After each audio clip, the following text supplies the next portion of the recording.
We're on.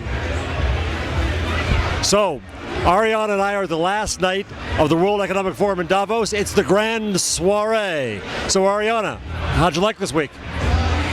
I actually loved it, especially all that we did around old media and new media. It was really interesting to see, A, how we're at a new stage, that the old media have really accepted the new media and blogging here to stay. And also, they also are beginning to recognize that if they do enough good things, they will be here to stay too. I think there's a bigger lesson that they still have to learn, which is about the conversation affects everything. It affects government and business and media. But we heard Gordon Brown here talk about how wonderful blogs are and how we have to open up to the conversation. So that's not a bad thing. Absolutely, but they all need to move beyond saying how wonderful it is and beginning actually really using what is good about it, which is, as we know, just the fact that so many people this year were able to participate without being here and without being as cold as we have been. We did the Davos Conversation Project at davosconversation.org, which was a good first start. I think there's a lot more we could do, more from the outside, more video conversations, but it was a start for this place. It was a big deal. And they say they're happy, so more conversation to come. So what was the best part of the week?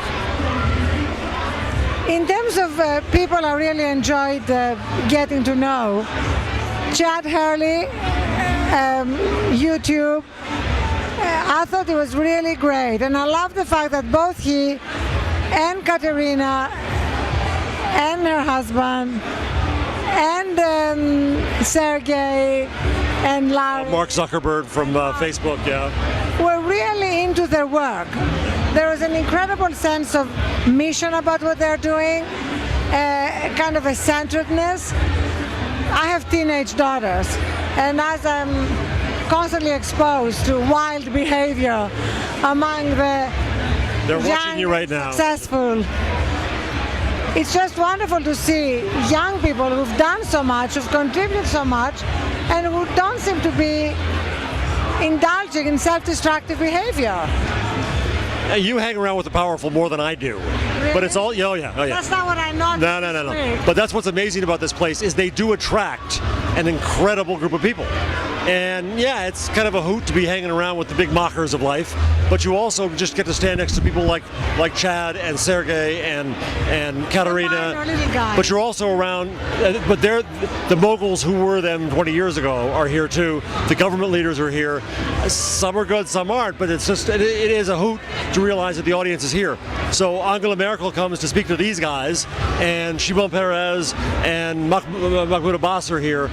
That's also kind of cool. Right. Well, today, as I blogged about my experience with John McCain, because there he was with 20 journalists from around the world. It was on the record. And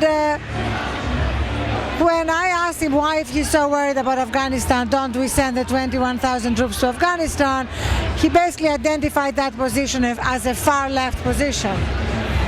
And so we had a back and forth. How do you think he's going to do in the election as a result, Arianna? What I experienced, and what everybody in the room experienced, was his temper.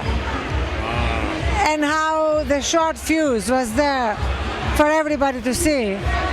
And if you can't handle a question expressed in polite terms at a small gathering, there is something that could be trouble. A lot of video on YouTube is what I foresee. What about some of the older mockers here? Anybody impress you wouldn't have thought was smart or engaging? Then I'm going to ask you, that's why I'm taking the microphone. Well, at the dinner we were at tonight, I was sitting next to the head of sort of legal affairs at Google, Drummond, who was very impressive, who has really been in charge of all their big deals, and who at the same time has a real social conscience, is supporting Barack Obama. And as you know, Google does not support as a company, but individually, they can choose who they support. And apparently over 90% of Google employees donate to Democrats. So who impressed you? Well, the same list you have. It's hard to say. I think that being able to sit in the same room with Khatami, the same big room with Khatami, and with who was very impressive in his rhetoric, even translated today. Shimon Peres was really also very strong in his rhetoric, a very strong speaker. Some of the young entrepreneurs here as well. We had a dinner last night with various senators and congressmen, and I was at the table with Lindsey Graham, not the kind of guy that I would think of, but the fact that you're in a small group like that, you come away realizing these people at least care more than we give them credit for. They're doing this for a reason, and I guess that's part of the humanity of this thing, is that you see people eye to eye, and believing in interactivity, I always believe that's better. Although with Lindsey Graham, we can't give him a pass. I'm not giving a pass, but I think what happens. I don't want to see the comments of the Huffington Post. Don't Lindsey Graham? No, but the only point is, I think we see people too one-dimensionally because of media. And we keep on saying how it's important to be eye to eye in our conversations. If we can find more ways to do that, at least you can have a reasonable conversation with someone and realize that they may be wrong, but they care. And then how do you go from there? So I'm Pollyanna, okay. But here's one last thing from me. This morning, I went to the breakfast with Bill and Melinda Gates, and I had never heard her speak before. And she really knows how to connect with people and to speak from the heart about all that she wants to do. And that's her passion, running the foundation, working with women all around the world, working with all they're doing in Africa. And, it was really interesting to see somebody who may actually have a much bigger role to play. And Bill Gates, who, was the nerd's nerd, and when I interviewed him 20-some years ago, he was that shy, davening guy.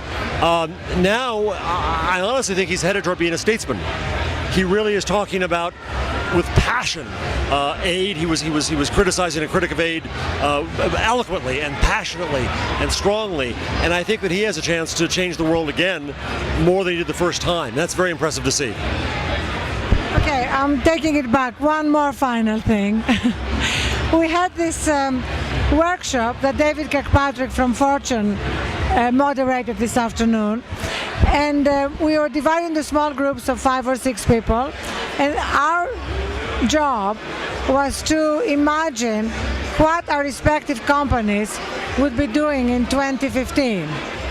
And at our table, which included John Chambers of Cisco, we decided that we're all going to be taken over by Cisco and become like a converged conglomerate whose job was to help change the world by every employee devoting 25% of his or her time to doing good things. I can't envision you going to company pep sessions. It's not working. No. Okay. You've taken drugs here. Yes. The thing that makes that work is something which we cannot reveal yet, which is an amazing sex application, which is sex without consequences and without time-consuming consequences. Zippless.com. So that everybody would be much freer to devote time to helping the world, and Forbes 400 would not be the 400 richest people in the world, but the 400 people who are doing the most for the world. Okay. On this positive note, I was going to say the 400 were best in bed, but we won't go there. So last question for me. Would you come back next year? if you're coming too. All right, so then, until next year. Next year. From Davos.